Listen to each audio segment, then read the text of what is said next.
I don't know. Now, here we go. Hey, everybody. I'm going to try this again. Thanks for tuning in to episode 654 of your Overseas Connection podcast. Today is October 24th, 2021. I am Greg DeLacy, gamertag Murphy's Law, hopefully spinning the decks without fail today. On the show, we also have Pete Chin. Pete, how are you?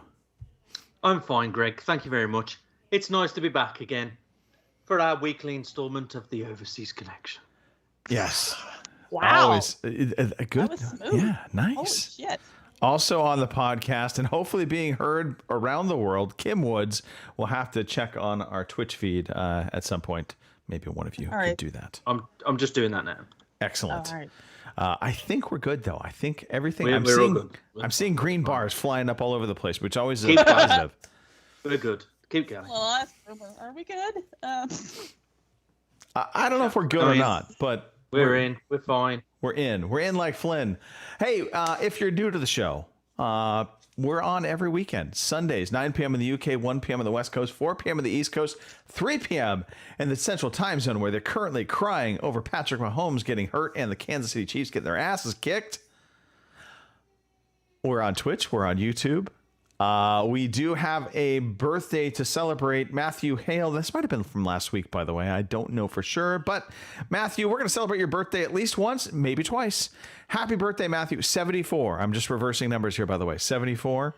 Congratulations, Matthew. I don't have a birthday song, so Kim is going to sing something right now, I swear. Happy birthday to you. Just lip sync, Kim. Just lip sync. That was good. That was actually better than I could have done. Somebody carried it. Awesome. Anyway, it's glad to be back. I mean, really. Yeah. So I think, Kim, you and I have been missing in action for a little while, right? Oh, yeah. Yeah. I'm surprised I'm still allowed on the podcast, to be honest. I've been gone so long, so. We do like you. So there's That's that. good. Somebody does. Anyway, what? You've not been away as long as Gary, so you're fine. This is true. That is true. Nobody, but you know what? We actually keep Gary actively off the show. There's that. Well, you have seen the number of podcasts he started and. I know. He single-handedly killed half a dozen. There is no longer a lousy gaming podcast anymore. Well, you know why. I mean, Sorry, Gary. Right under the bus. Sorry. Yeah. Yeah. But that's okay.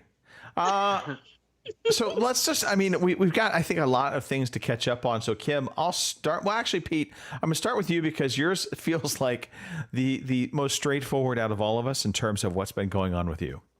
Yeah, I've just been working loads. So my show notes section says work.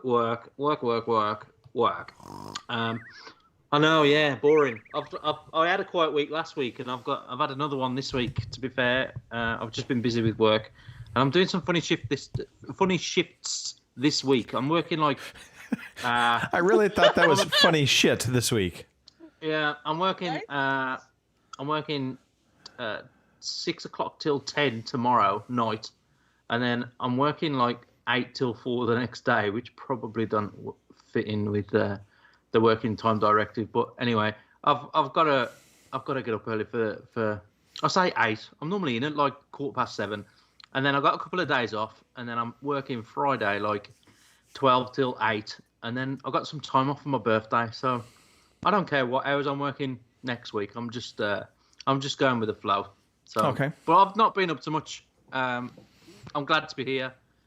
Can I ask? Are you just leaning into the microphone? You're at this weird angle. It's like you're trying to look under something at first, and so I was like, "What's going on, Pete? Why is the lean?" It's like a relaxed one. I've got my arm on another chair, and okay. I'm kind of enjoying where I'm at the minute. I mean, I'm not going to make you move. You're still in camera, which is good. I mean, for the millions watching, they're going to enjoy whatever view I'm coming in at. So, boom, it's absolutely fine. You know, I don't know about that. But... I got fans. You know, I got OnlyFans. I got everything. Well, yeah. Really? No. It's all about the coin. You know, I make lots and lots of fat stacks. Anyway, yeah. I'm just going to break out all the sound says, effects "Oh, no, in the right," first 5 minutes. All the sound effects. Yep. Can we move on to Kim? Because I'm stretching this out. I know. Hold on real quickly, though. Because Robin is not here, in his honor, I just want to say... Potato! Okay. All right. Kim, let's talk about what's been going on with you. It has been quite a while. You have been helping your sister out, right? Yes. Thank God that's over. Anyway, she bought a house, 2-bedroom, 1-bathroom house, and it needed some work. We're talking like floor joists, drywall, paint, flooring, the whole 9 yards. So for the last month and a half, that's like a fixer-upper, right? I mean, that's okay. Pretty much, yeah. I mean, because we pretty much had, like I said, we ripped the floor pretty well completely out. We had to replace some joists and everything else in the subfloor, the whole 9 yards. And we put a shower in. We fixed a bunch of plumbing, like I said. Not the previous owner, but some owners down the line were smokers at some point, apparently. So you know what that's going to do to your walls and your ceilings. So there was paint to be done, and I did a bunch of drywall taping and mudding and sanding, and oh yeah, it was a job. Was this an intentional purchase, knowing they needed to do all this work, or was this just out of the blue? It was an intentional purchase, but I think once she got in there and then they realized, because there was a couple of leaks that they didn't know about, and then apparently the previous owner didn't know about, so that caused some issues. So there was mold, and we had to tear all that out and, like I said, replace the insulation and the drywall and all that. So it's good now, but oh my God, a month and a half of, and I love my sister, don't get me wrong, and my nephews and the whole 9 yards. But a month and a half of being around them every weekend, day in, day out, is a bit much for me. So there is such a thing as too much family togetherness, and we were approaching that point. So that's why this weekend, since they're moving in, I'm not out there, but my dad is, because I'm just like, nope, I'm done. So Kim, could I ask you a serious question? Because I'm going to be serious tonight. Oh God. Okay. This should be fun. Like in this country, if we have to have electrical work or anything done, we have to get it passed off by electrician with a landlord certificate or an electrical certificate to say that it's safe for house insurance and any jazz like that. So, can you pretty much just do whatever you want over there and throw it all together, or? That kind of depends. Now, where we are. We're small town, no big deal. I mean, we don't have a bunch of permits or stuff we have to do, but I know bigger cities and stuff that yeah, definitely you have to have the inspector come in and check it all out and things like that. So it kind of depends where you are, but not where we are. It's not really. You just throw it together. So Pete, just real quickly. So to answer your question, I mean, yes, there absolutely are guidelines, permits, and things like that need to be signed off for certain type of electrical work. Yep. There are certain things you can get away with not, and I say get away with it in terms of you don't necessarily need a permit to do them. Yeah. But there are, again, it really depends upon the work you're doing. Some will require permits and sign off. Other stuff that's smaller may not require that. Or sometimes you can find an electrician that'll kind of do it under the table, and not bypass permitting. That can be a problem though if you're going to try and sell the house and someone discovers that work was done. So hopefully that answers your question. Yeah. Right. Yeah. I'll think of another serious question in a moment. Excellent. Excellent. We love the serious questions by all means. Sure. Outside of house building, Kim. Or repairing, if you will. What else has been going on? Let's see. I don't know. I see a lot on your. There's a lot here that to talk There's a lot. about. Well, I haven't been on here in a month and a half, so I wasn't exactly sure where I should start and where I shouldn't start. Wherever you want to start. But anyway, as you all know, last month I lost my cat Crusher, and I want to thank everybody for saying some nice stuff about it. And it's still rough. I still miss the old fella, but it's all good. I mean, he was 14 years old, and for a cat, that's a long time. Yes. So, he was older than my dad. To put it in perspective, my dad is 70, and in human years, Crusher would have been 72. So, wow. So yeah, he was a cat, but like I said, I want to thank everybody for that because it was rough. I didn't think losing a cat would be that bad, but it was rough. So yeah, there was that. I've adopted 2 more cats somehow or another. I don't know how that happens, but here we are. You've seen Panda, the little black and white kitten, Right? And now he has a one-eyed polydactyl brother named Mittens. So I'm sorry. polydactyl just means he's got extra toes. He's Okay. got his 2 front paws has thumbs, so he looks like he's wearing mittens. Nice. So I've got Panda and Mittens now. Let's see. So there's that. I've started audiobooks. I didn't think I ever would, but now that my nephew is gone and I'm no longer watching kids full time, I've started on Audible. Okay. And let's see. I don't know. You listen, I guess is the word. Not really read, but listened. I've listened to The Hobbit. I've listened to Side Jobs and Skin Games, which is 2 Dresden File books. Okay. And I have started the Fellowship of the Ring.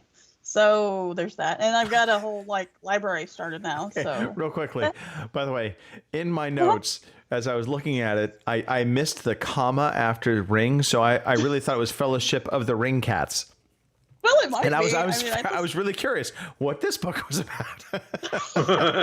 It's Lord of the Rings. Only they all do it with they're doing cats now. So there's that.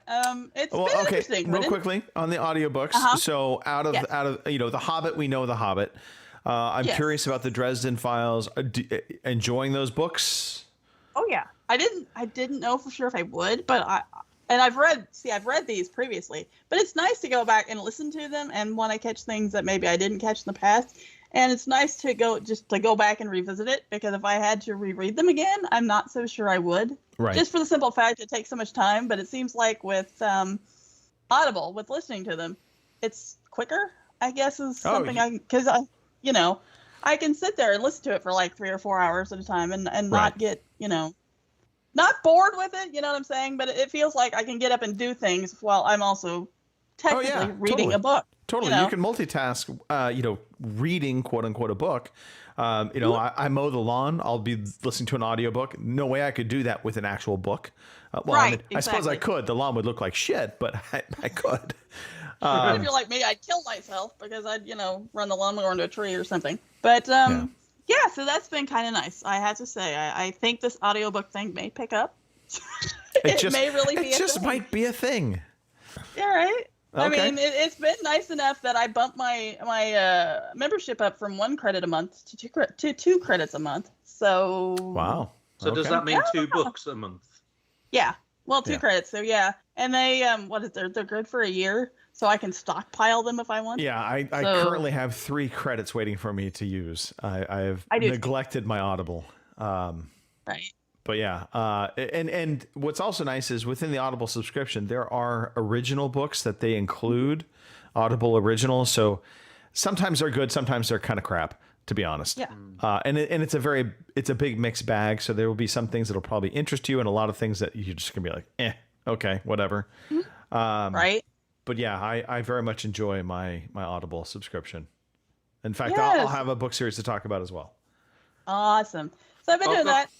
Oh, sorry. Go on. I got caught out with the subscription this month, and it was Spotify.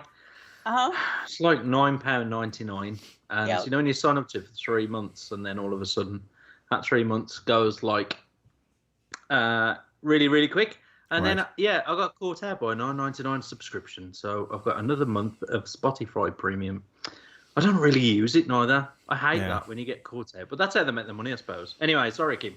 That's okay. I actually have Spotify as well. I enjoy it. So it's nice. Fun side note to the Spotify thing. So Sirius XM for your car, we signed up for it. And what's nice is they've now let you download the app and you can play Sirius on your phone with your car subscription.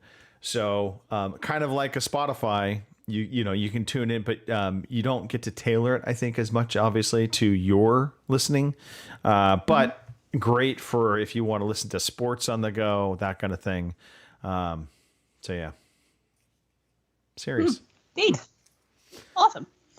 Let's see. I had a funeral this last week. My grandfather's wife passed away. So. Did you like your grandfather's wife?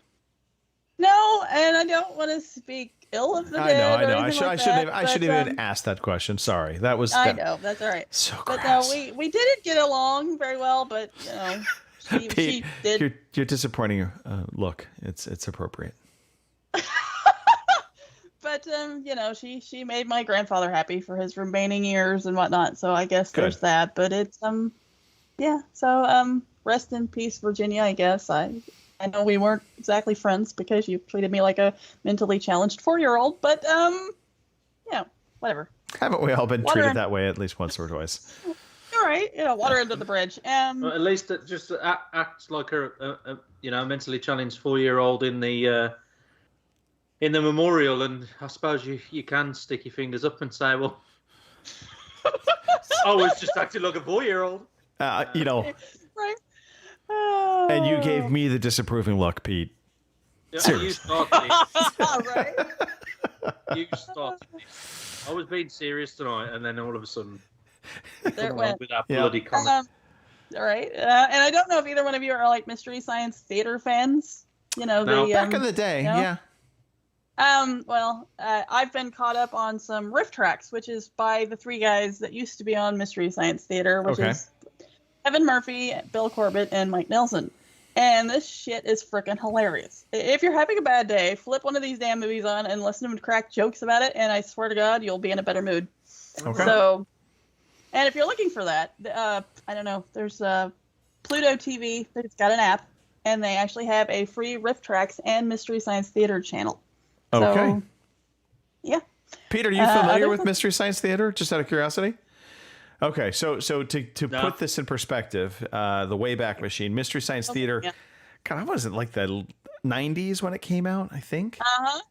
I believe so. And so they had basically like one human comedian and then like puppet robots with him, but they were all basically comedians watching old science fiction movies. And so the movie was projected out in front of them. You see them from behind as they're watching the movie, and they're just cracking jokes left and right about these really bad movies. So think like The Blob, and they would have that, and they'd watch the entire movie, and all they would do is crack jokes about the movie and how it was filmed and how Right, okay. So that's the premise of it. But it was always old movies, and I'm assuming Riff Tracks is the same. Pretty much. They do have like current movies. They have to pay so much out to be able to riff them. But a lot of them are usually stuff that's in the public domain and stuff like that. But it's really good. I watched Feeders, which is a really bad alien movie there yesterday, and it was freaking hilarious. I mean, it's all good. Hobgoblins. I mean, they've done a lot of them over the years. Yeah. I want to see some of the newer ones because they've done like Thor movies, like the Marvel movies. They've done Lord of the Rings even. So I want to see what those are like. I just haven't had the time to do it. But yeah, Riff Tracks. It's hilarious. Yeah, it makes me. And like I said, they have a free channel, so you can't beat that. No. So free is good, and we like free. Yeah. And last but certainly not least, since I've been gone for a month and a half, how about calendars, people? Well, so yeah, right. Yes. Well, here's September, since I apparently missed September, and that's who the hell is this? Oh, Brendan and Prudence. You forgot him already. September's already gone. Forget him. September ended, so somebody woke me up. So anyway, nice I'm assuming, right? The cat does have nice eyes. I assume Prudence is the cat and Brendan is the dude, but I don't know. Maybe his name is Prudence. I don't judge. What's that tattoo? I don't know. It kind of looks like some sort of cross or something. Okay, all right, sure. You know what? Firefighter cross. That's the firefighter's emblem, I believe. Oh, is that what it is? I believe so. Yeah. So he's a real firefighter, or do you reckon that's just like that's a transfer? So. They're supposed to be real firefighters, so I guess. In Kim's fantasy world, they are. Or hell, they could be plumbers or something. For all I give a fuck, I'll buy you a plumber's calendar next time. Mailman, it doesn't matter to me. There's Dennis and Tessa for October, and your guess on who is who. I'm assuming Dennis is the dude, but you never know. I don't know who's got the bigger nose. We don't judge, Pete. We don't judge. No, it's just face value, Right. Anyway, That's the firefighters for the bunch. Which, if you'll be happy to know that I've already got next year's calendars already lined up. So, hey! Thank God for that. What would you do without this part of the show? Yeah, I can sleep now. I'm good. We have Joel from The Last of Us. Okay, all right. And a horse. So good stuff. That was September. And of course, my favorite, other than Arthur Morgan, we have Geralt. Nice. Or Geralt, sorry. Yeah. So, yeah, that's October. So there you are, my calendars, and I'm all done with my life story for the last month and a half. Hey, speaking of The Witcher, when does the next season of The Witcher come out? December 7th, I think. Okay, all right, okay. Not too far. Good. No, not at all. Anyway, carry on. I don't think I could look at that cat's nose. It'd really put me off. I'd have to skip a month. Like, I mean, you've done that already now anyway. You just gravitate right to the cat's nose. Sorry, but clock cages, and he's worried about a cat nose. All right. Yeah. Shout out to Boomer, by the way, in the chat. He's already cracking back on us, or at least me. All right. Anything else, Kim? No, that's me. I'm glad to be back. So, all right, excellent. So. I'm going to start from the easiest to talk about to the most difficult to talk about. So I'm going to kind of go right to left on my screen. So the other day, I realized that my cable provider no longer carried one of the channels that I usually watched the San Jose Sharks on. So I was like, all right, this pissed me off. So I saw that they have NHL Ice available, which basically is kind of like DirecTV or MLB TV, where you basically pay a subscription. You can watch all the games. But the NHL Ice one was relatively cheap. It was $60 for the year. So I was like, I'll pay that. No problem. And then as I'm clicking purchase, I go and pull up the scheduling, and the fucking Sharks games are blacked out in my area. Isn't that always the way? And so I immediately cancel that. And I call them up and I'm like, you know what, screw this. I'm not going to pay for a subscription where the games that I want to watch are getting blacked out.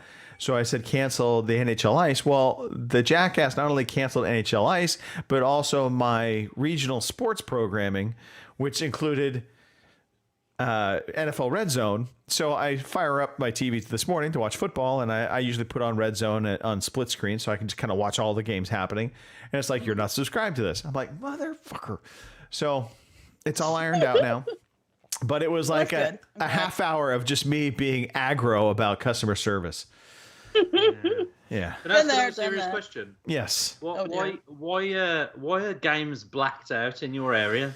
So what happens is the cable provider, or the channel, if you will, strikes a deal with the National Hockey League or the NFL, or basically the leagues, and they get rights to regions, if you will, for those games. So let's say CBS has the rights to the 49ers. And so any 49er game that comes on, they have the rights for a geographic region around the Bay Area. And so they're the ones that exclusively get to broadcast in the Bay Area, which is fine. But if you don't get that channel, they can actively block another channel from showing it, as long as you are in the geographic footprint. So they're basically trying to force you to subscribe to their channel. The problem is the channels themselves can be carried by different cable services and dropped by cable services if they have disagreements.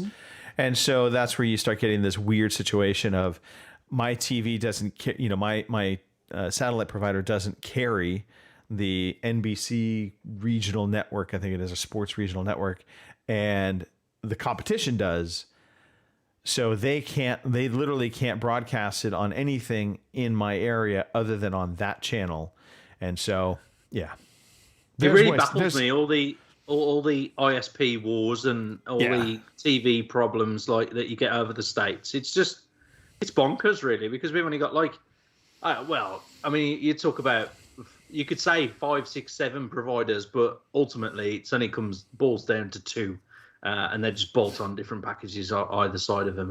And it's just crazy how you've got, all that, they're the big winners anyway, Sky and Virgin Media. But America's just nuts, isn't it? Regarding TV, it's just, and you pay so much money. Yeah. Like, when you said just like $60 a year to watch hockey, I'm just like. Well, no I mean, way. you're talking, 60 plus games a year, so that to me is worth it. But if I can't pull them in, then it's not worth it. Well, we'd have like a Sky Sports package where I think you pay. Right. I think you pay about £20 a month or something like that, which I suppose in the long run, it's £140 a year. Hang on. Wait.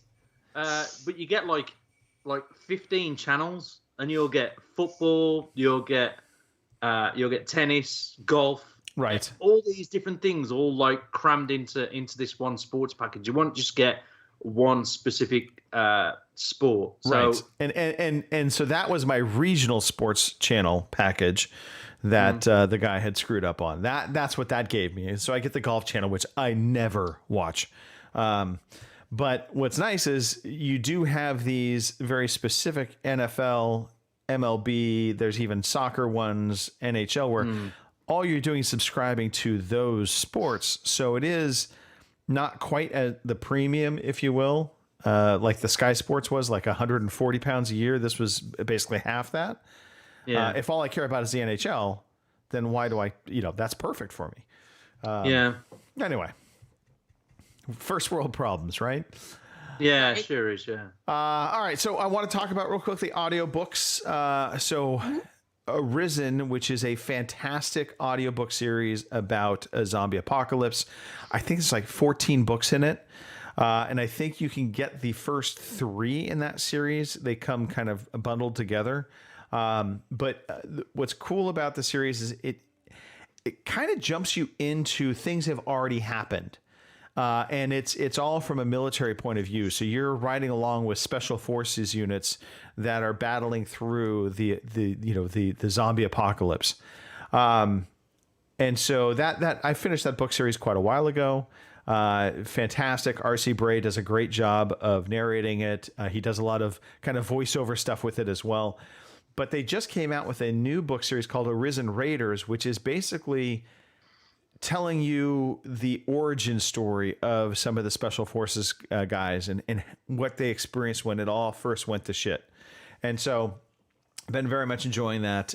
They bundled volume 1 and 2 together. So Arisen Raiders, if you liked the original Arisen series, you will enjoy this. It's a bit of a prequel. And it has some of the characters you're familiar with, but a lot of new characters that, potentially never make it to the other books. Yeah. Zombies. Go figure. Everywhere. Yeah. All right. I watched Dune. Saw the new Dune movie. I have a lot of thoughts about the new Dune movie. Is it good or bad? Well, it's good. The production values are off the chart great. I'm not sure I buy into it. There's a lot of people saying, "Oh, this is the next Star Wars." It's not. Dune is kind of very similar to Game of Thrones in that there are a bunch of factions, there are a bunch of different houses, and it's a bit complicated. And the story, and here's one of the things I love about Star Wars, and quite honestly, it's one of the things that any kind of science fiction conflict, one of the smartest things they ever do is follow, if you will, or create a story that mimics World War II. So follow me here, but basically you create a good versus evil scenario. Evil wants to exterminate the good, and so the good fight back against the evil. It's a very simple plot line, but it's easy for people to follow. You can get behind it, and then you can add in all the cool sci-fi elements to it. But it's a fairly straightforward story, so it doesn't get too complicated. Game of Thrones was not that. Game of Thrones was extremely complicated. Game of Thrones, I think, succeeded on the fact that it was over a long, multiple seasons. They actually were able to kind of guide you along through the complicated storyline. Dune, the first movie is part 1. They have not yet confirmed part 2. that is potentially a problem because honestly, I don't know this is going to be a big box office success. So therefore, probably not going to get part 2. And they leave the ending of Dune, the remake, is absolutely a massive cliffhanger. I mean, they might as well have just put "to be continued" on the screen and it would have been the equivalent. So from that standpoint, I was pretty disappointed. I wanted them to at least have some elements, like feel like there was some resolution, but everything just feels still very chaotic and the movie ends. And so it's kind of like, okay, so now I have to wait 3 years because they haven't even started shooting the next movie. It's not even confirmed yet. So it's like, when am I ever going to get Dune 2? So from that standpoint, I don't recommend it because it's just this cliffhanger disappointment. I would never go back and watch Dune 1 unless they for sure give me Dune 2. There's no point. So yeah. And I'll say it's 2.5 hours long and there's not a ton of action to it. It is, it kind of plods along a little bit. Yeah. Huh. So I don't get where all these people are like, oh, this is the next Star Wars. Yeah, not so much. And with you saying that, I've seen, I don't know, a couple of them on Twitter bitching and complaining about the violence. Well, okay, if it's not very actiony, how's there a lot of violence? There's some violence to it, don't get me wrong. But I mean, it's not, sure, but it didn't feel over the top. It didn't feel, I don't know. I felt like there's a lot of character development in this. And honestly, maybe too much for certain characters and then not enough for other characters. So I'm visually, Dune is awesome. I think it looks stunning. It's got a lot of special effects to it, but I think it suffers from actually being made into a movie. Whereas I think Dune would have been another good book, because I think it was originally a book, if I'm not mistaken, to take that and create a Game of Thrones like series where you really could have probably spaced things out a little bit, maybe given it a little bit more action within that as well to help flesh out and kind of round out the movie better or the experience. But yeah, I was like, But if you have HBO Max, it's on there, so you can watch it. So that was the saving grace is I didn't go to a movie theater to actually watch this. I watched it on HBO Max. So, Greg, yeah. While we're talking about like movies and stuff, before like we went live and to where normally all the sexually explicit content is like going on our Skype call, right? And people don't get to see, but I suppose we should set up an OnlyFans so people could subscribe to us before the show. What you mentioned about watching Squid Game. What? Oh yes. So I did. I watched one episode, I think. One. Okay. Yeah. What did you think? I get some of the appeal of it. I think I may have watched 2 episodes, to be honest. I'm not like in love with it. Oh my God, this is the greatest thing since sliced bread. Oh God, okay. Why? And I think a part of it is I don't care for Asian filmmaking. Did you watch it? Did you watch it like English dubbed or subtitles? I think I did watch English dubbed. For sure. No, I did. For God's sake! Don't judge. Why did you do that? Why not?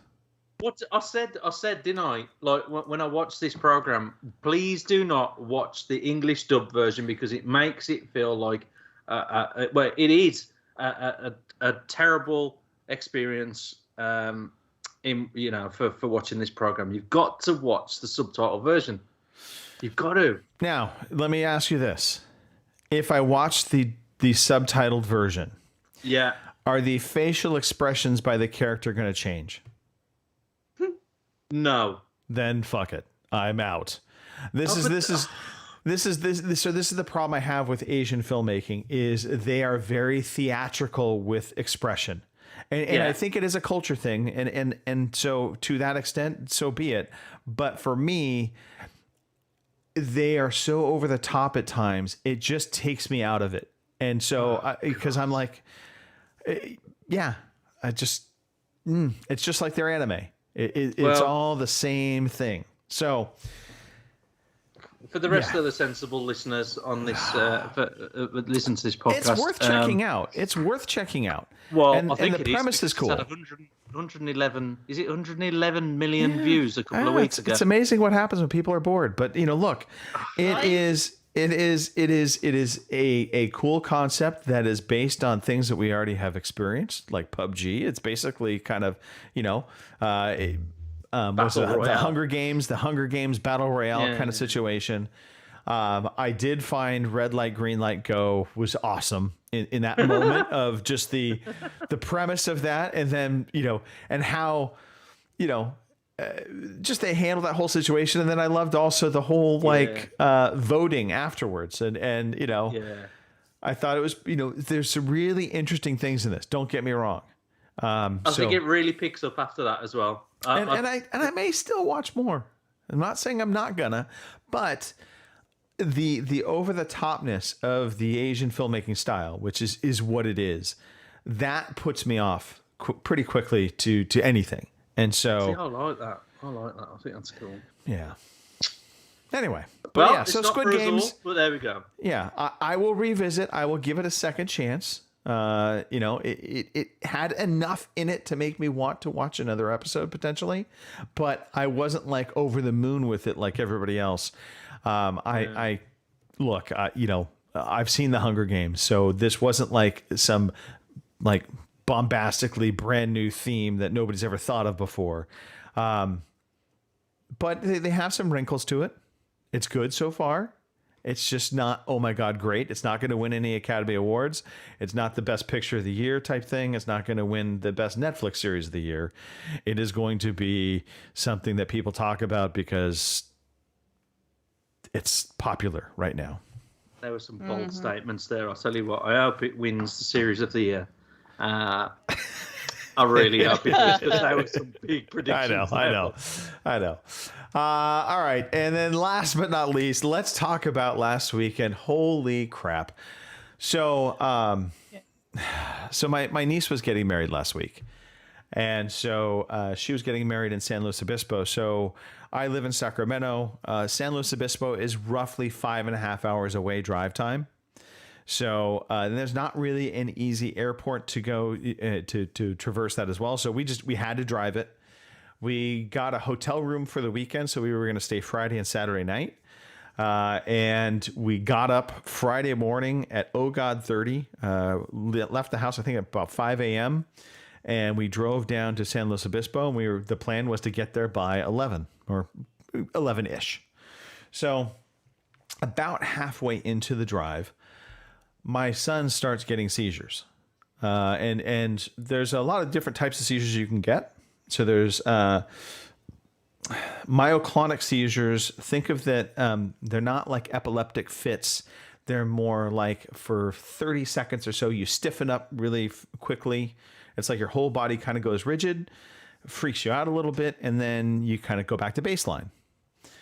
And so those are his very typical kind of seizures. But usually when he has a seizure, it's 1, maybe 2, and then it kind of goes away.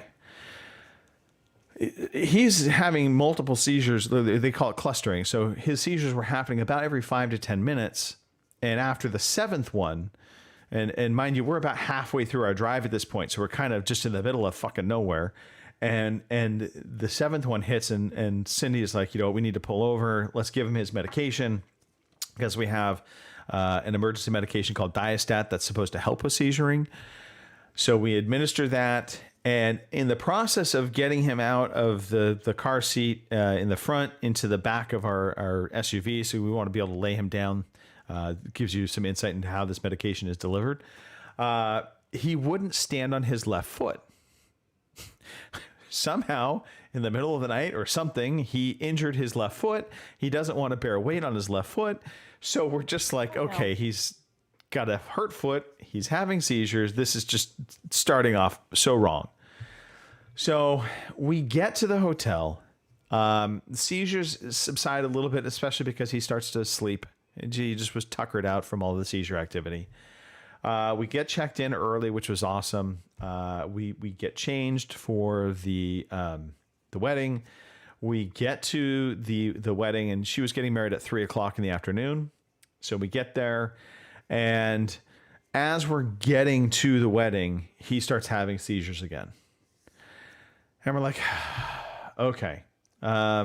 So we make it through the ceremony, which was thankfully very short. It was about 15 minutes long. I was so happy about that. I cannot tell you. And so they wanted to take some family pictures real quick.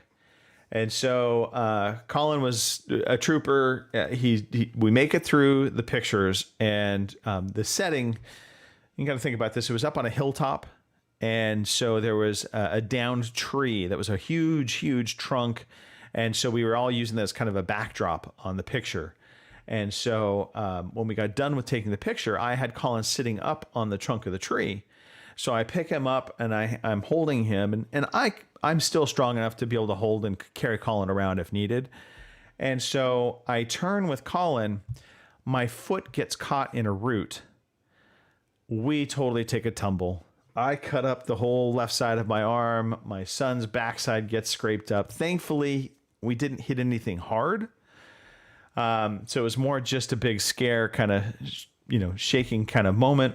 But of course, my son's seizures still haven't subsided either. So we just decided at that point, you know what? We're going to forego going to the reception. We're just going back to the hotel room. Jeez. So we get back to the hotel room, and our hotel room was nice in that it was a kind of a suite. So we had a little bit more space, and it was a courtyard, Marriott courtyard, and they had like microwaves in the room and a refrigerator. So we had got Colin some food, and we're just like, you know what? We will order food. We will just sit here. We will kick back in the hotel room, and hopefully, just let him calm back down. So in the course of all of that, he just continues to have seizures. And we finally kind of get to the point. It was like 7:45 at night or whatever. We're just beat tired at this point. We'd been driving all day long. We hadn't really slept at all. So we call it an early night. And about 12 o'clock, Colin starts having seizures again. And at this point, I just look at Cindy. She looks at me, and I'm like, let's go home. So we literally packed everything back up. We go down to the hotel, tell the hotel, hey, we can't stay. We got to get him back up. Because also, I wanted to get him seen by a doctor, especially not only the seizures, but the foot thing was still happening. And so I'm just like, you know what, let's go get him seen. But I don't want to have him seen down here on the off chance they try to admit him to the hospital to observe him. I don't want to be stuck in San Luis Obispo. So we literally drove back to our home at 1:30 in the morning. We got in probably 6:30 a.m. Saturday morning. Holy moly. And then we proceeded to, he went to the hospital, got x-rays on his foot. He got checked out by a doctor. So in theory, I could have made last week's show, but I was just exhausted. And so I can imagine. I cannot deal with anything more. So it was the trip from hell. I don't want to go to San Luis Obispo anytime soon. But yeah, so that was my last weekend. This weekend has been much better. Today we had the storm from hell come in.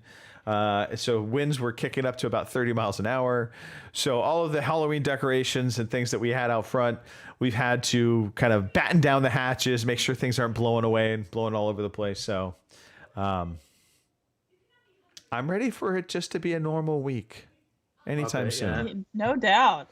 So, Greg, is it just another serious question? Is it anything to do with going to different environments that just builds up an anxiety in him that just makes him have a seizure, or is it just No. I think that the issue here was sometimes.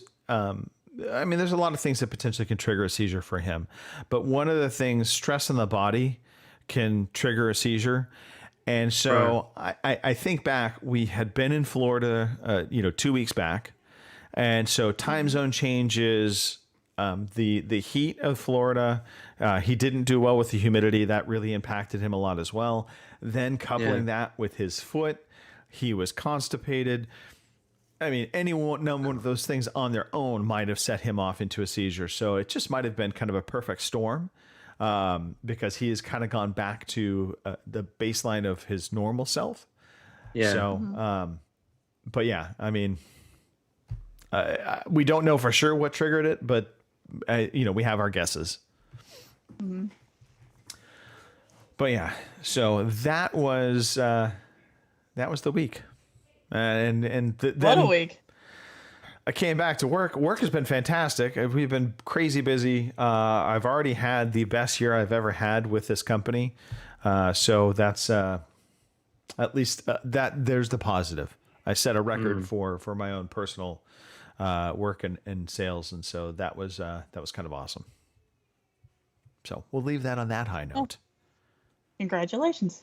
Yeah, Hey, let's talk about video games. Woohoo! I feel like playing computer games. Today I feel like playing computer games. I realized we did not play the Storytime jingle. We just kind of got into it. So, if you really needed to hear the Storytime jingle, I'm so sorry. But that's okay. We had a better conversation. Amateurs. I know, we are totally amateurs. But hey, we're at the end of October, so who cares about what we're getting free for October? Because we've already talked about it enough. So we don't need to talk about that. Let's just talk about what we have been playing. Pete, I know you have been crazy with the games. I've been a bit shit this week, really, to be honest. I have still got my gaming mojo though. I want to play loads of games. It's just that I've not had time this week. Yeah, I hear you. Before I talk about the game I have been playing, I've quickly today with my son on Roblox. I've been playing. There's a hell of a lot of Squid Game servers. I was just gonna say that have been created, right? And some of them now at the moment, because they've been refreshed, they've been redesigned. Some new servers have come out, and some of them are so good. I think PewDiePie has played on one of them, because when you're in the sleeping chamber where in the TV series where everybody's pretty much kept up in a dormitory, right? There's the elevator door where all of the security guards and stuff come out of each time when there's a game starting, and just there's a little plaque saying "Thank you for visiting PewDiePie." So it's really starting to draw attention. I'll tell you what, some of these servers are absolutely cracking. So you've got pretty much all of the games that are built within Squid Game. So if you've not seen the TV series, it's probably best that you don't play these games. But they're real good fun. Now, I'm not a massive Roblox fan, but I think you should try them out after you've watched Squid Game, if you watch it all the way through. I have it up on screen right now, Pete, and it's actually a pretty good recreation of the Squid Games. Is, man. It's so good. So, like, to get into it, to actually play it yourself is just awesome. I mean, you could turn off all the bullshit with people talking, in lobbies and stuff like that. You could take all that off, because I don't want to expose my son to that. So, and there's no blood or gore or anything like that. Obviously, you do. If you get eliminated if you don't succeed, but you don't see blood flying everywhere. You just see this character fall on the floor and you're gone. You have to start all over again, and it's just so good. We have so much fun on it, but it's really worth it if you've watched Squid Game and you just fancy having a crack at playing the games yourselves. It's well worth it. Give it a go. Would this be a problem if you had stick drift? I'm just saying, red light, green light. Yeah, it would. Yeah, but even, do you know what? Because you've seen that first episode actually. Right. On one of the servers now, they've redesigned it that well that you can go behind characters and you can push them. Oh my god! Yeah, so you That's can imagine awesome. Like the chaos in all of that. So you can go behind them, you can grab the head, or you can push them. So it's so funny. It's really, really good. You can just see all these people trying to run behind someone, and they're getting all caught up because they've only got 2 minutes to get to the other side. They're getting so caught up because they want to run behind somebody else and just push them over to get killed. But it's so funny. I've really enjoyed playing that. The only game I've been playing this week, and I'm nearly at the end of now, I think, I created my last save tonight, and I don't think I've got much more to go at now with this game, is Resident Evil 7. I think it's a fantastic game. I think it's been well put together. It's a great storyline. There's plenty of jump scares and stuff. I'm not like Robin. I'm not like a big fairy when it comes to these type of games. I don't. It takes a lot to make me jump. I think I've jumped twice in the whole game, and it is good. It still gives you that feel as though you're struggling for creating ammo and creating your meds, and you feel like the whole game is a big struggle. I think that's what Resident Evil does well. If you select the easy difficulty, then yeah, you're pretty much going to sail through it. But if you go at this game in a normal difficulty, it really does make you feel like it makes you feel like the whole game is a struggle, and you're running around and you're searching each corner for ammo. I got to one point during when was it? A couple of days ago, I was on a ship, which is chapter 6, I believe. There's 7 chapters. Okay. And there was a ship, and I got a little bit lost. I was like, I feel like I've been everywhere, and I felt like I was just walking around for a good 30 minutes, thinking, well, I've been everywhere, I've done everything. Why isn't the obvious just standing out in front of me? Because the game is quite linear, as much as you've got a whole lot of exploration to do, and there's lots of nooks and crannies, and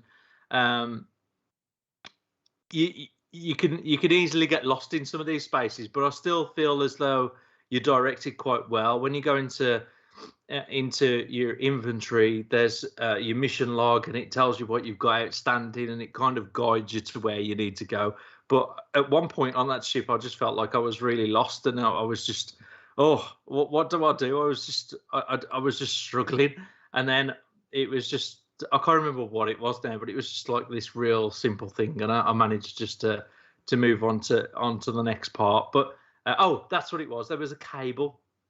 There's a lift that you need to repair, and it was just a cable, and it was on the end of an intravenous drip, and it was plugged into the wall and into this drip, and there was a bloater around. Do you remember the bloaters from State of Decay? If you've played that, I'm sure you have.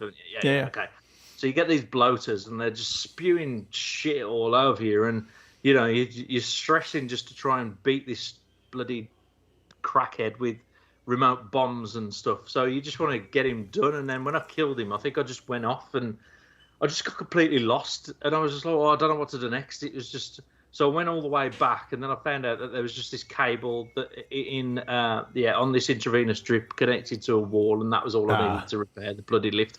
But after that, I've got towards the end now, so I'm right by.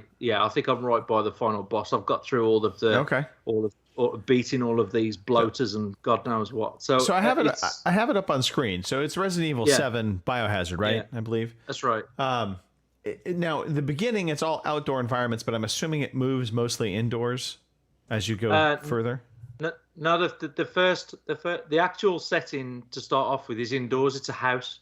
Okay, so maybe you're on the grounds outside of the house to start with? Possibly, yeah. That's the second part of it. So the first part, you feel as though that like Resident Evil 2, the majority of Resident Evil 2 was within I believe it was like Raccoon City Police Station, or it was a mansion or something like that.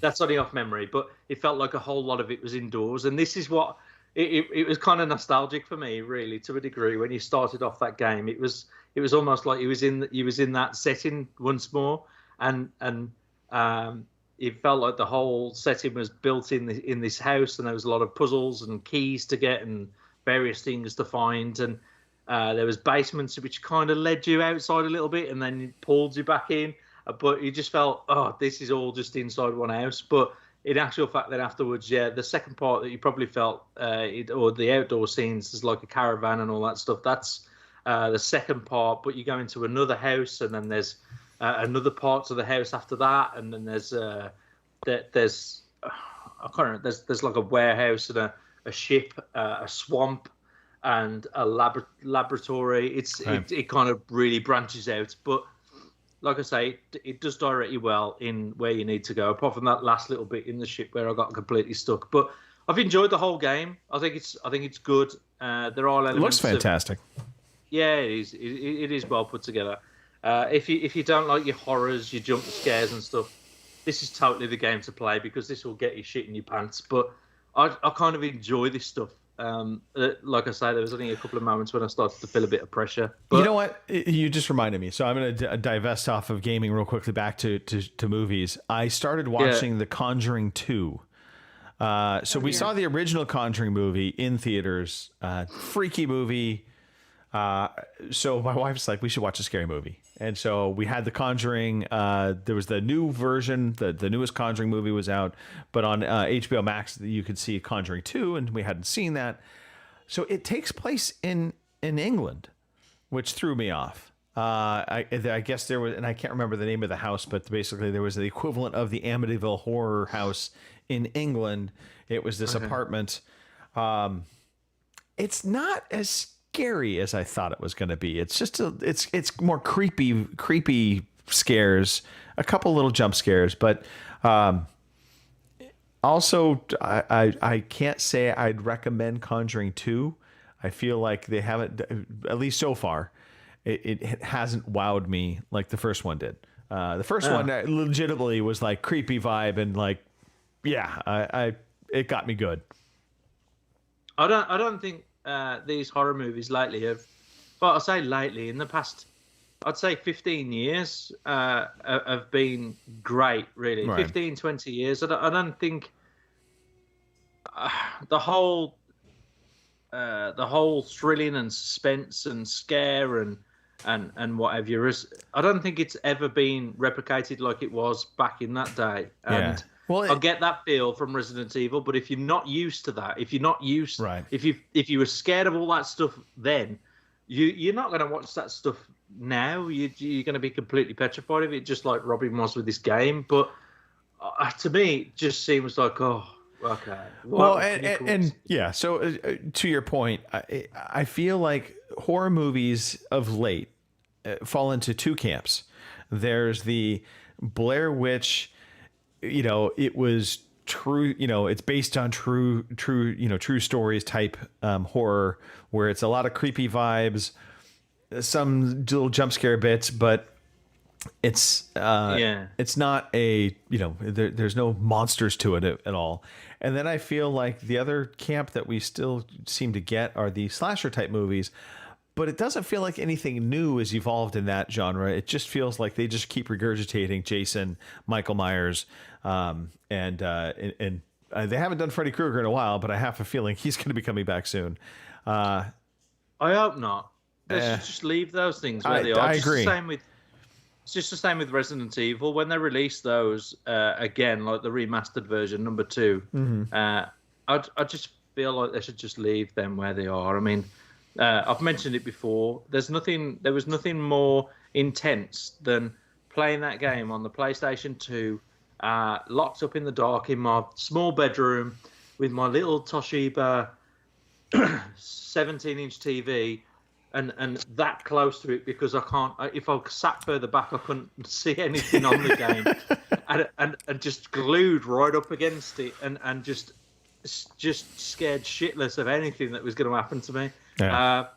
It's just that chase all the time. I felt like in Resident Evil 2 that you were just running around and you were just constantly scrounging for ammo and for health packs and stuff. And I get that feel in Resident Evil 7. They do that really well in that game. No. So I think I'm going to go down the avenue of buying Village, but I think I'm going to wait for the price to come down. Okay.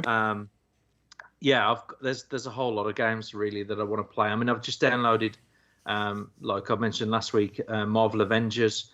I played the intro to that, and I played a little bit further. In fact, I did that this week. I played about a chapter of it, which is really cool. I still enjoy the game, but when I was talking to Mike earlier on in the week, it was just like, when you play like Spider-Man games, and it just feels like it's a whole lot of pressing X and Y, and it feels like that. And to me, a lot of quick time events. Yeah. Okay. I mean, to me, just it doesn't grip me as much those topics. Even though the story, the old theatrical part of it is great, it's brilliant, but that whole thing of keep on pressing X and keep on pressing Y, and it's just that repetitiveness of doing that for the entire like gameplay. Just it annoys me. But I think I'll play it through. But when I found out about Forza Horizon 5 being available to download and Back for Blood's on, there's a whole lot of bunch of games that I just really want to play. But Resident Evil, it's definitely worth a go. Okay, all right, excellent. Well, Kim, I guess this brings us to you. I see there's a few games on your list. Which would you like to talk about first? Believe it or not, this is actually all games I play, except for Battlefield. These were all pretty much games I played before the renovation started, so I've talked about them a little bit, which would be Hades and Song of Iron. Both really good. And of course, Hades is on Game Pass, so you got nothing to lose there. Right. How far are you into Hades? How many hours would you say? Shoot, I don't know. I'd have to actually look. Probably not real far. Exactly. I mean, I've played it a lot, but I don't think I'm I can't remember exactly how many. I mean, one of the things I loved about Hades, is, even though it's, oh God, no, I can't think of the stupid name of the genre of game it is, but basically, roguelike. Roguelike. You die, you get set back to the beginning, but it does, you retain some of your powers, and the game also like rewards you with that, like right as you restart the level, right? So you get a power back, and that's always a random thing. So I really like that, but I do feel like there's times where the game just is overly punishing. Yes. Especially as you get deeper into the dungeon, and you're almost like to the I forgot the name of the character that you have to beat, the chick. She's like a vampire demon. Megara? Yeah. And just, I mean, it takes everything to try and beat her. And I still haven't. Oh, she's such a bitch. Yeah. And that, it feels like she is overly powerful compared to everything else you've kind of beaten up until that point. And also just the game, it feels, again, just on my playthroughs, the game was really good at kind of just nipping away at your health just a little bit here and there, and not giving you enough opportunities to get health back, to where once you face her, you're almost always at some kind of depleted state. So yeah, I love the game, but that frustration level kind of got me off the game and I may go back to it at some point, but at least for now. Yeah. Well, I'm still cracking at it, but like I said, I still haven't beat Meg. There was a couple of times I got really close, and I don't know if there's something I'm missing or what the deal is, but it's just like you get real close, and then she sends like some dude after you, or like Zoom, she's right there and she gets you, and you're like, but wait a minute, I had like this much health left on her, and she killed me. So I've even got the bracelet or whatever it is that, you die and they revive you once and give you like half health or whatever it is. I haven't got that, and that's still not helping me. She's just kicking my ass left and right. So I don't know. I suppose eventually, because I'm doing it on God mode, which is of course the mode that, they make it a little easier the more times you die. So I don't know eventually if, because I'll die a lot. I know me. I don't know eventually if I have that pegged out, if that will help me or not. But yeah, Meg is seriously kicking my ass. Yeah, let's just point out that they call it God mode, but it really isn't God mode, because you can still die. Because if it was truly God mode, you would be able to get through it all. Exactly, right? So, but no, I'm enjoying it. I like the snarky little dialogue between some of them. I like the soundtrack. I think that's really also, that really is a great part of the game. Mm-hmm. It is a very well written, well voice acted game, which that I was surprised by because I didn't anticipate it being like kind of voice acted pretty much throughout all the characters. Right. So, right. So yeah, if it's something you think you might like, or for me going into it, I was like roguelike dungeon is something I should like, but I'm like, I don't know if I'd like dying repeatedly. I kind of dig it. I like the mythology backstory to it, learning little shit about the things, and Hades. It's on Game Pass. So if you got Game Pass, you got nothing to lose. Yeah, and it starts back up super fast. That's right. I think what helps the roguelike thing, you're not waiting through loading screens. I mean, it's instantaneous. You're just back into it. It doesn't throw you out of it, because you're sitting there and you're waiting and whatever. Right. Yeah, you don't have that. So you're thrown right back into it, and you're like, okay, time to go again. So Hades. I enjoy it. Pete, you had a question? Yes. I just didn't like that game. The whole starting all over again did my nuts. Oh God. No, I found it annoying. I just couldn't. I can see that. I mean, anytime you have a roguelike situation where you're like, I got to go all the way back to square one, it's a kick to the balls. But I think the game kind of rewarding you with some things that you were able to get, so you don't lose everything is helpful. Yeah. Right. Yeah. Because I played, Children of Morta, which is also another roguelike dungeon thing. And it does the same thing. When you die, you have to start all over. I did not like that one nearly as well. So. Okay. Yeah. So, anyway. Hades. So, something else I've played was Song of Iron. It came out end of August. I'm not sure how far into that I am. It's a Viking sort of game. You're in a village. Some faction comes along, wipes out your village, kills your family. So you have some sort of talisman that you have to get to. I think it's a god on the mountain or something. I'm probably butchering this poor guy's game, but it is really good, and I'm not doing it justice. But anyway, and it's a side-scrolling action game, correct? I have it up on screen, so I'm assuming it's all side-scrolling. Yes. Okay. It is all side-scrolling, and there's puzzles. You get to run into different gods. I've run into Thor, believe it or not. Let's see, and it's really good. You go through. You have to get this talisman to this god, so you can get your revenge. I think against the faction that came and wiped out your town and killed your relatives. So it's kind of brutal in spots because I just watched a guy take an axe to the head. Right. Yeah, it's a little brutal in spots because you'll be running along and all of a sudden the next thing you know, you have, a big group of these guys. You either can run and try to outrun them, which sometimes works, but then sometimes you get yourself in worse spots because then you run ahead and there's more guys ahead of you. So then you have this whole big, gang of guys up at, trying to kick your ass. But there's puzzles to it, and those are neat. Like I said, you unlock certain special, I don't even call them talents or whatever, but you get like fire weapons and electrical weapons, lightning weapons, that sort of thing. So, all right. And it's like one guy developed this or something? It's from a really small indie development guy. I follow him on Twitter. It's kind of neat. He kind of posts updates like here a while back. The controls were wonky.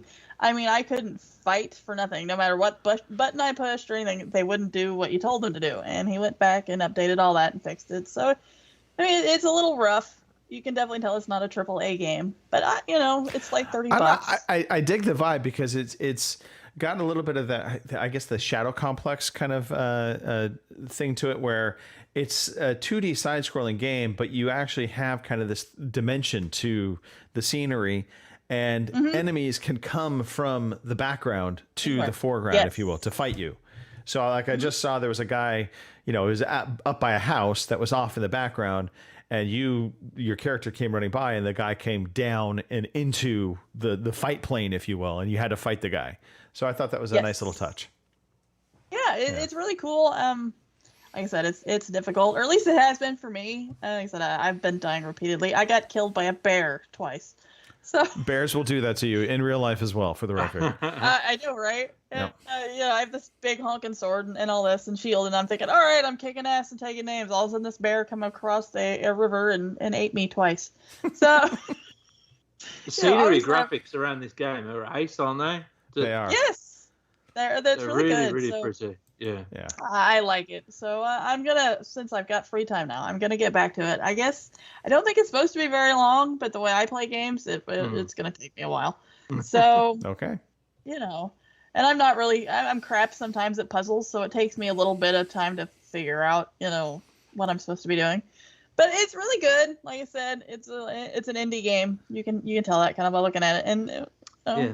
Does it have like any kind of like dialogue tree type stuff? I only ask because not really, no. Okay, I wasn't sure if it has like an RPG element to it, or if it really is just more kind of an action side-scrolling platformer. Yeah, more like that. Yeah, because I haven't come across any of that yet. Okay. Although I did find out the guy that was kicking my ass and that I just ran away from. Apparently, at some point you can kill him, and I just didn't. So. Oops. I don't know if that's going to screw me in the end and he's going to come back and try to clean my clock before I reach the mountain to drop off my trinket. I don't know, but I guess we'll find out. So, yeah, Song of Iron. All right. I call it like, I want to call it like Valhalla Light. Yeah. Assassin's Creed Valhalla. Yeah, I want to call it something like that, only there's not so much other stuff to do. So, I mean, Now, you're pretty much going from point A to point B. Song of Iron, not in Game Pass, correct? No, I thought it was. How much is it? Do you know off the top of your head? I think I paid $30 for it. Okay. Maybe 20. It might have been $20. It might have been 20. Like I said, it. Shit. Well, if anybody wants to sponsor a ginger to play Song of Iron, please, go to your OnlyFans. Right. Yeah. OnlyFans, peach in. Hit me We'll up. be cleaning up on that. I mean, Yeah. I'm not going to mention them this week, but I could send you some content through OnlyFans of things. Ginger shaving something. All right. Wow. Moving on. I'll send you a lock of my hair. There you go. Kim. We're not going to tell you where. I was wrong. It's $20. It's $19.99 on Xbox.com. So there you go. Real quickly, Kim. Yes. Battlefield. Yes, believe it or not, I didn't get to play as much as I wanted. I only got to play like 2 games. I did play the beta for the new Battlefield, and I know there was a lot of people on Twitter that were saying, "Oh, it needs longer time and whatever." I don't know. I played it, and I've played a lot of Battlefield over the years, and to me, I didn't find anything wrong with it. To me, it felt like Battlefield. So okay. Not a bad thing. Yeah, exactly. I mean, I didn't have any issues with it, and I know there was a lot of people that said they had a lot of issues with it, that they thought DICE and them should hang on to it for another month and keep it cooking. I don't know. I enjoyed it. I mean, I got in there, I got my ass handed to me at least twice, which is not uncommon for me. I suck at these games, but I still enjoy them. And, it's Battlefield. We play Conquest. You go to point A to point B to point C and yada yada, rinse, repeat. Right. It was fun for me.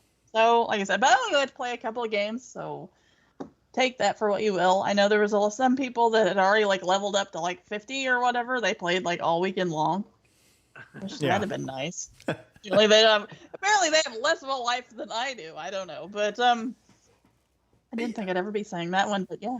Yeah, less responsibilities. That's all. I mean, right? So it doesn't seem. I mean, they're not really doing anything new with this Battlefield. No. But there's a wingsuit. But there are certain. Obviously it's science fiction, high tech, if you will. Combat. Yeah. Kind of Call of Duty like in some respects because wingsuits. Yes. Hello, been there. Right. But I think the one redeeming thing for this game is going to be that editor that allows you to do these crazy versus matches of World War II versus modern day kind of scenarios. Yes, and that's kind of what I'm looking for. Yeah, that is something that I'm curious to see how that plays out. Is it going to be enough? And the lack of campaign, I'm not going to lie, kind of pisses me off because Really? Yeah, I as much as I bitched about the Battlefield campaign last time because it wasn't great, it was at least something that I don't know. It felt like it fleshed the game out. It gave it, kind of the value overall. but just being just multiplayer, even though it's a massive multiplayer game, I get it. I just I don't know. I don't know if it's enough. Mark is definitely not sold on it. So if I'm going to go in on this, it's going to be on my own time, so to speak. Yeah. I already pre-ordered mine. Go figure. Yeah, So. I didn't get a chance to get it on the beta. That was the one bummer for me. I wanted to play the beta, just timing didn't work out for me. So right. It's just the retail price, isn't it? If they drop that, like let's say if there was no campaign, just the same that they did with Call of Duty, if they drop that £20, yeah, and just said, right, this is all you're gonna get. It's gonna be multiplayer. That's it. You'd go for it, wouldn't you? Yeah, I think so. I wouldn't have hesitation at least, right? No. Yeah. That's right. Yeah. No, and I get that. Although but I'm to just sell it at thinking, the normal retail prices where you get, I don't know, let's something like The Last of Us 2. Like, I love that game. I keep banging on about it. But if you got something like that and you can play multiplayer as well, and you compare it to something like that, it really pees you off. It annoys me. I'm not going to buy into anything like that. That's I mean, it looks great. It does look good. No, I suppose it does. Yeah, but Boomer in the chat's kind of agreeing with us. At least I'm assuming he's agreeing with us on this game. In that, I don't know, but he better get it because I already pre-ordered it. We already talked about this, Boomer. Sorry, okay. Just saying. Sorry, Boomer. You do not get a say in this. I don't know. I get the deal with the campaign, but it's kind of like I was telling some others, and I understand it because I played the campaign, but the only reason I do is because I can get used to the weapons again and controls and that sort of thing. For me, 90% of it with Battlefield, and same way with Call of Duty, is playing with you knuckleheads. I mean, that's my, that's what I'm looking for. We all, some night or some weekend get together, group thing, and play multiplayer. That was where I was like, some of the best times I ever had was running around, getting my ass shot off by my friends. Yeah, so, and I will say Mark definitely kind of echoed that sentiment of like the value here is with playing with friends. I think the challenge we've been facing lately, obviously, is time. Lives have been very hectic, and so finding that time to play with your friends has been challenging. So. Oh, that's the point. Yeah, Greg, you're going to be doing Extra Life, aren't you, soon? Yeah. Is that right? Yes. Yeah. Okay. I need to work out times as well because I'm going away to London for 3 days. That place where we give you a great tour around. And I'm going back just to tour myself. And I think you should follow the old plan. Stick to it, especially the hotel. I'm not going to fucking stay in that. No. Could you imagine Shell would disown you? She'd divorce me. So, no. I've still got my membership card though, so I might take it to the same swimming pool. There you go. No, we're staying in a different part of London. But I'll come back on the Saturday, and I'll probably have my son. But after that, I'm kind of free. I got the Monday off as well, so I'll have to work out something to play some games. Jump on with you. That'd be cool. All right. Well, we'll put together a playlist, so this way you kind of know what's on tap. Maybe we fire up PUBG. Maybe we should update PUBG. Oh, okay. And I think I just had a little power outage. I'd also like to put in some time for some Horde. So. Okay. Oh yeah, Gears. Have you? Yeah. Kimmy, you're going to play an Extra Life. Are you doing that as well? Yes, I'm doing Extra. Yes, I'm doing Extra Life as well. Oh yeah. So, okay. Yeah. All right. And just I'll have to divide my time then. Fair warning right now. It, yeah, real quickly, fair warning. Because my lights just did the whole blinking thing, my computer monitor literally flipped on, flipped back off. So if for some reason everything goes dark, that's because my power went out. We've been having a crazy rainstorm. Usually my power is pretty solid, yeah, but it's been nuts. Anyway, okay. Awesome.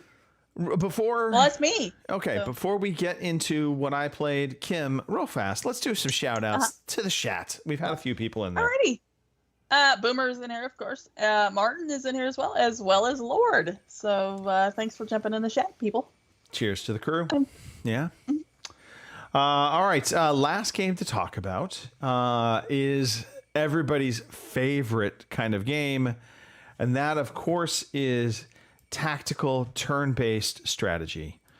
I'm going to the toilet. No, you cannot go to the toilet, Pete, because I have to talk to you about this because it's chess, Pete. It's chess. It's chess and fighting. This is what I'm talking about, Pete. This is what I'm talking about. It's No, it's not chess. I know really, it's though, not. is it? Well, it is in some respects because you do have your hierarchy of characters and more powerful enemies. And Have you put the footage onto the stream already? I Come have. on, put it on. I have. Let me have a look. Let's have a look. Right. I'll give it looks like I'll a give it 10 chessboard. It's got seconds. checkered spots and it's nothing like chess. But it is turn-based tactics. Phoenix Point is made by the developer of XCOM, the original XCOM. This very much, if you've played XCOM, it's going to feel very much like XCOM. But unlike Pete, I have an open mind. What I love about some of the subtle changes they've made, if you've ever played an XCOM game, you know that there's the XCOM aggro, which is basically, you are standing right next to an enemy and you shoot the enemy and you had a 97% chance to hit percentage, and yet you still missed the enemy completely. In this game, they've developed a targeting reticle, which within the targeting reticle, basically there's kind of two inner circles, and when you go kind of aim down sights, anything in the outer ring, your bullets will hit somewhere within that outer ring area. The inner ring is percentage chances in terms of what you'll hit, and so it just feels better. You still might miss your shots. You still may not hit everything because when you're looking down the reticle, maybe the enemy limb is only taking up a very small part of the reticle. But it doesn't feel like it's just this random dice roll that you got screwed on over and over again because it was 3% chance to miss it. You seem to miss every time. So I really like this edition in terms of the aiming side of it. Beyond that, it plays, again, very similar to XCOM. You base build, you have loadouts, you can customize your characters. I can create a podcast team and name everybody after a character. I find this game a little more challenging, though, so I haven't done that because you will die. All my friends would be dead already. And the other aspect to it is there are factions in the world that you have diplomacy with, and so you have to manage that. And so it's interesting in that respect because a lot of the diplomacy aspect of it is you have these three different belief systems. One is like they basically kind of want to embrace the aliens and kind of take some of their technology into their own and kind of merge humans with these aliens. There's another faction that's very tech savvy and they're very militaristic. And then there's another faction that's kind of, I don't want to call it the most normal, but they're kind of the middle ground of they don't want to give in to the aliens. They believe that the aliens are a threat, but they also want to limit military power and technology. So these three different factions can help you or work against you depending upon how you interact with them. And so I enjoy that part of it. It makes an interesting twist, and you can actually conduct raids against these factions as well. So that can benefit you or it can hurt you. You can get your ass handed to you and your whole team can get wiped. It does the autosave feature as well. So if you're not careful, you need to save often in this game because you could find yourself on the wrong side of a save situation and your whole team gets wiped out and you've got nothing to fall back to. But yeah, Phoenix Point. I have been thoroughly enjoying it. I downloaded the Avengers game, Pete. I was going to play it. And every time I go to play it, I fire up Phoenix Point. But this to me looks very much like, was it Narcos that you were playing? A bit in terms of it has the tiled tactics element to it. Sure. Narcos, the system in Narcos, though, definitely not as good as the combat system in Phoenix Point. Phoenix Point, to me, the system of movement, the system of combat turns, if you will, follows that traditional, more XCOM-like system, and I find that system to be a really good for turn-based games. It looked like there was an element of Fallout where there was somebody's leg that was sticking out behind a bin, and you could pick that leg and it knocks out some certain power or whatever. Yeah. But anyway, and that's what I was talking about before. The targeting system is different. So in XCOM, it was all percentages. You had like a 97% chance to take out an enemy, and it seemed like 3% always rolled against you, and you would miss. In this game, you have this targeting reticle. So if the enemy's limb or body is within that targeting reticle, the outer ring is 100% chance your bullets will fall within that reticle somewhere. And then the inner ring, it's like a 50% chance your bullets go into that. So you basically do half damage, or you're guaranteed half damage if it's within that inner ring. So it feels different in that respect. But in terms of a tactics turn-based game, it's fantastic. I very, very much enjoy it. This is the console version, mind you, so they have adapted the controller well for it. So they've taken the PC version. I'm playing it on the Series X. Looks great. They've updated a lot of the mechanics as well to be very console friendly. There's a better hint system now as well, so you don't get caught up in trying to figure out all the different terminology and all the different systems as much as you did with the PC version. I found the PC version to be very daunting at first. It feels like it walks you a little bit through it better. And then once you get into the main game, though, it's a massive game. There's a lot of hours to be played in this. So anyway, Phoenix Point, that is it for me. Yes, the Ring of Fire, Martin. Do you know what I've just noticed? Like Back for Blood on PlayStation, right? I'm on the PlayStation PS store, and Back for Blood is 60 quid. Yeah. Oh my god. That's. I've just been looking at Resident Evil Village. That's £31.34. So I might actually purchase that because I've got a voucher. But hey, did you know how much Back for Blood is on Xbox?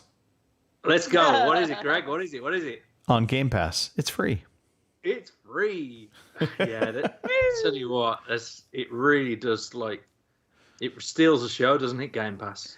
It does. And Grant, I know you're paying for the service, so it's not like it is really free. But and this is the big difference, by the way, just to kind of talk about the differences between PS Now, because I saw a lot of people like, oh, PS Now has good games coming to it.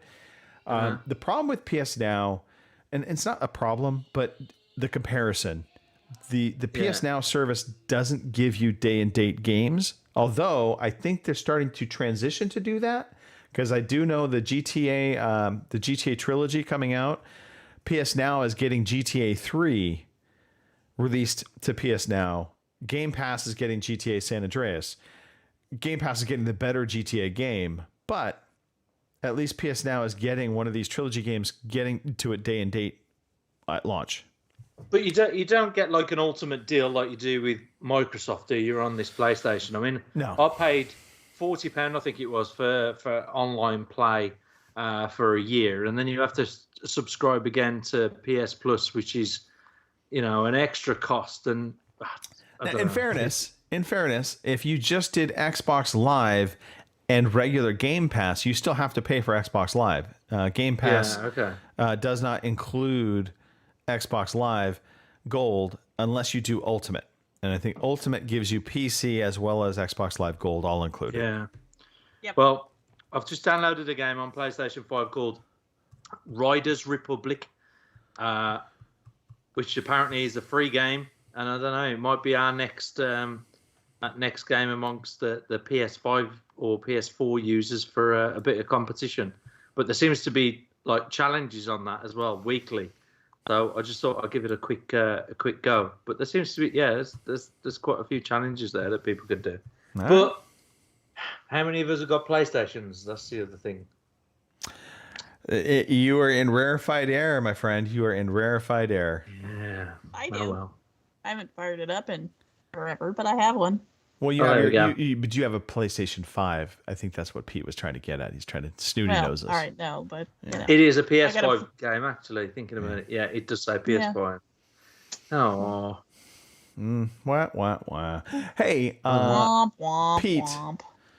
as we started up the show, you were scouring the internets for news. Were you able to come up with anything news related? not really. Yeah, no. it was a real quiet week. This is why I said, you know what? There's no news to talk about. There just really isn't.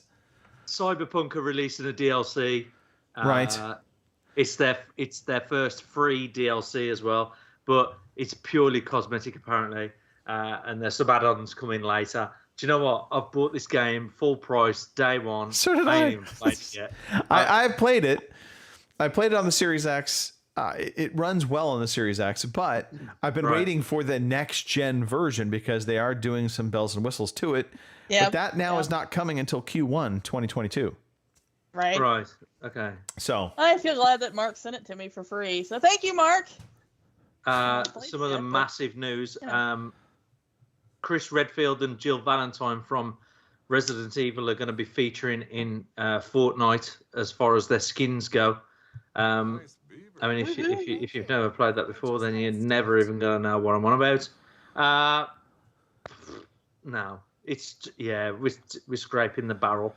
we are. I did tell Greg off before the show starts. I'm like, well, Greg loves his news, and he boldly wanted to skip it, and I was like, no way, we're not going to do this. I know, Pete, but the problem is there just isn't anything happening right now. We're at that stage. Now, I should say, there is a couple pieces of news that we can talk about real quickly. So next week, there's going to be a State of Play. I believe it's October 27th. 27th, yeah. Yeah. So PlayStation State of Play. I don't know what to expect from this because they don't seem like they're making this like a big one. This might just be kind of an update one on kind of what's already known. And then Microsoft did announce a 20th year anniversary event. I believe it's November 15th. I think it's that Monday. And that event, they also kind of alluded to no new games are going to be announced, but they're going to celebrate 20 years as well as Halo. I think we can expect to see some Halo campaign. I think they're going to do the final reveal for the new version of the campaign. And so we'll hopefully see Craig 2.0. And so those are the two bits of news, if you will, that really kind of were out there. Okay. So Slow news day, folks. it was. But you know what does not stop, Kim? You know what does not stop? Games. Games keep coming out all the time, and we have some games. We do. We have a few, actually. Quite a few. For being the end of the month, I'm kind of shocked. Alrighty. Right now, I'm supposed to be playing Prices. Releases. Yes, it is. I'm supposed to be playing Price is Right music right now. Ba, ba, ba, ba. That's your Price is Right music because I do not have it loaded up on my soundboard. It's a failure on my part. Slackers. I know. All right. The new releases for October 24th to October 29th are Iron Harvest for the PlayStation 5 and the Xbox Series X and S, October 26th. We have LOL Surprise Movie Night for the Switch on October 26th as well.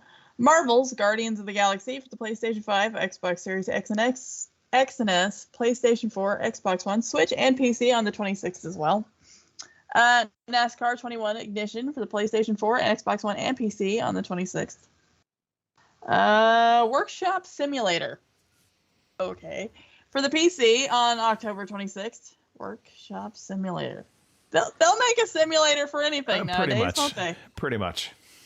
Somebody will play it. You know they will. Super Robot Wars 30 for the PC, October 27th. Age of Empires 4 for the PC, October 28th. One I'm kind of looking forward to, which will also be on Game Pass, is Backbone for the PlayStation 5, Xbox Series X and S, PlayStation 4, and Xbox One on the 28th. Dusk for Switch on the 28th. Fatal Frame, Maiden of Blackwater for the PlayStation 5, Xbox Series X and S, PlayStation 4, Xbox One, Switch, and PC on the 28th as well. One Pete talked about, Riders Republic, PlayStation 5, Xbox Series X and S, PlayStation 4, Xbox One, Stadia, and PC on the 28th. What? Stadia? That's a thing? Yeah. Still, apparently, yes. Yeah. So, go figure. Yeah. So that's on all platforms then? So we might Yes. even be able to do something on that. Might be have cross-platform. Who knows? Who knows? Or I'll fire it up anyway this week, and I'll let you know next. Sounds good. Roki for the PlayStation 5, Xbox Series X and S on October 28th. Voice of Cards, The Isle Dragon Roars for the PlayStation 4, Switch, and PC on the 28th. And last but not least, we have Mario Party Superstars for the Switch on October 29th. Oh, I know there's quite a few people looking forward to that one. So those are your new releases for the week. Let's talk about these. There's a few games I want to talk about real quickly. So, Marvel's Guardians of the Galaxy. I'm vaguely intrigued by this game. It does look good. It looks pretty good, but I worry. Really I'm just slightly worried, but I don't know. Only because I think Avengers, didn't live up to the hype. It's great in some respects, but obviously it's a lot of quick timey events, and it doesn't necessarily feel like you're playing as opposed to you're just doing quick time events often. This looks more action based, which I like, but I worry. I just don't know if the Guardians of the Galaxy characters are gonna, do they have enough to carry a full game? I think they do. I'm hopeful. We'll see. Age of Empires 4 is a big PC game. Pete, you've got to be all over that. Real-time strategy, totally up your alley. Yeah, it's right up my ass. Yeah. Well. And then Iron Harvest, isn't that? I think it's like a steampunk game, if I'm not mistaken. I was thinking that, yes. There might have been mechs in it. I don't know. Yeah. I can't remember. For some odd reason, I'm thinking there might have been mechs in it. But steampunk mechs. I'm just going to call it now. There you go. Anyway, so there's some stuff to play. Yes. We're in the middle of the holiday time frame, so games are just going to keep coming out all the way up until December, and we know there's going to be at least one game in December. Here we go. Iron Harvest is a diesel punk mecha real-time strategy video game. So there you go. So basically, my jam. That's it. It is a Greggles game. It's a Greggles game. Okay. All right. Excellent. All right. Pete, I don't think we did any victory achieved updates here. I'm not mistaken. No, we've not got any any posts on Twitter from as far as I could see on our Twitter account. But I'll tell you what, the contest is. You could basically join this by completing a computer game, and when you get to the end of that game, all you need then is to take a selfie of yourself, have a Twitter account, or even if you know us on WhatsApps and all that jazz, send us a picture of that selfie and we'll add you into that contest. On Twitter, all you need to do is just at us at OC__ podcast and hashtag us with victory achieved, and we'll just enter you into this contest. So you can win $20 in the US, £15 in the UK, and that'll go towards your PSN, Xbox Live, or Steam. So we've not got many people, and Mark has been probably the most favourable one to complete games over the last few weeks, and as his staff, he's not allowed to even win that money. So I just we haven't had any for ages. So, but just sending you your selfies, right. We'll add you to that. We'll add you to that contest, and we'll draw it as per usual. I know there's been a couple, but I think this also is largely a lot of people are kind of getting back into the groove of life, and so I don't think a lot of people have been actually finishing games of late. No. I know I have not had the time I normally would have to play games. It has been limited hours. We'll just say that. Same. I know Kim, same way. Pete, you've been working to the bone. So, hey, maybe we get a break. I know for sure in a couple weeks' time, I'm going to have 24 hours to play some games. So that'll be kind of nice, assuming I can stay awake. All right. You'll be fun. Wait, I know. If you really need to know Pete was working his bone, I mean, that was probably something people didn't need to know, right? Have you not listened to the past podcast, Kim? We know Pete has been all about the bone. bone cages. I'm not going to mention that. Boning. I'm not going to stop it. Yes. Okay. All right. Why do I have to bring Sorry. up cock cages every week? You know, Hey, it's just I'm not the only one. it just feels oddly right when you're on the podcast, Pete. Okay. Hey, come hang out with us next week. We're kind of at that end of the show where we start to wrap things up here. So we want to make sure you come back, join us again. We'll be back here next week. It may be the same cast. It might be a different cast, but we try and give you gaming goodness every Sunday, 1 p.m. on the West Coast, 4 p.m. on the East Coast, and 9 p.m. in the UK. I'm not going to mention the Central Time Zone right now because they don't count. We are on Twitter at OC_podcast. We are on Facebook, fb.ocpod.com. Come check us out. You can even email the podcast if you ever feel like doing it, and we might even check our email once in a while, podcast@ocpod.com. All right, let's give some love, some shout-outs. I'm going to start. A shout-out to the two of you. Thanks for joining me today. Anytime. Always fantastic. Shout out to Mark because he hurt his back. He was supposed to be on the show today, but he cannot sit in a chair for more than 20 minutes, which begs the question of what the hell is he doing with the rest of his time? Just saying, he's doing something. Maybe he's been playing with his bone like Pete has. I don't know. Maybe that's how he hurt his back. We don't know how he hurt his back for the record. Yeah. He could be just prancing around his bedroom now, modeling one. You just never know. You don't know these day and age. Jeez. Shout out to Robin for manning the fort the past few weeks when I've not been able to be here.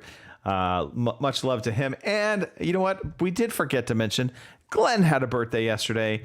Glenn Tate. Big shout out to you. Happy birthday, Glenn. Happy birthday, dude. Yes. I think that's everything I've got for now for me. So I'll pass it to Pete. Pete, start off with a shout out. Okay, I'm going to thank Robin, first of all, for sending me a link to houses for sale in Northern Ireland, and has really made me rethink about what I want to do in the next 10 years, because, yeah, they're really nice, some of those houses, and who knows.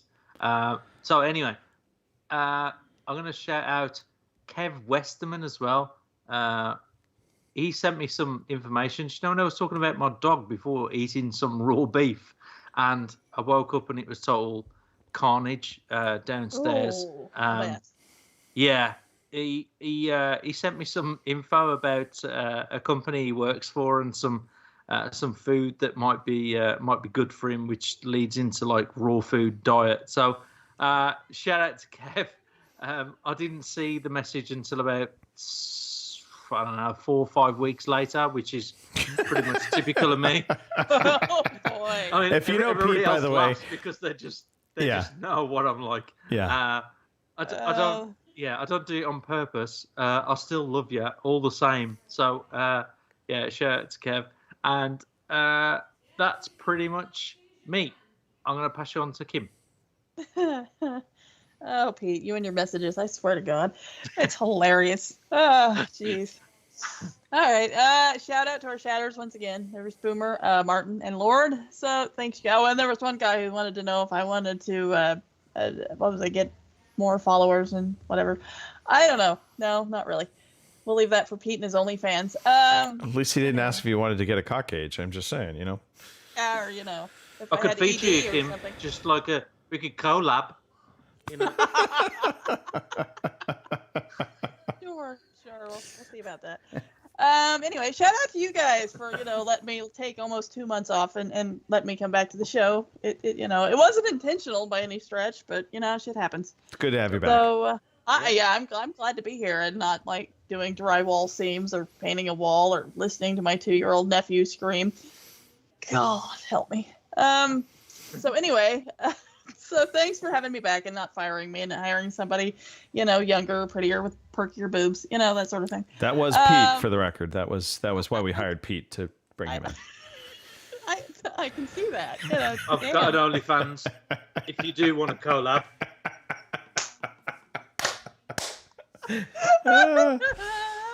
I missed you guys, damn sure. Alrighty, and that's pretty much it for me. Hopefully everybody has a good week. I'm toughing it out here as, fall slowly but surely is going to turn into winter, and I hate that thought, but here we are. So, everybody have a good week, and I guess we'll see you next time. Yeah. Hey, I just got flash flood warnings. That's exciting. Oh, Go figure. Maybe I'll just we've get had those carried the away. last 2 days. Yeah. And you know what? A shout out also to Extra Life. It is coming up. So we have a number of people that have joined the team. VG Hub is the team on Extra Life. Go check it out. Support me, support Kim, support anybody. It doesn't even have to be on our team, but if you can donate to this cause, it's a fantastic cause. Helping kids in hospital situations just to be a little bit more comfortable. So, Extra Life for the win. And on that note, I think we can call this a show. So thanks everybody for watching.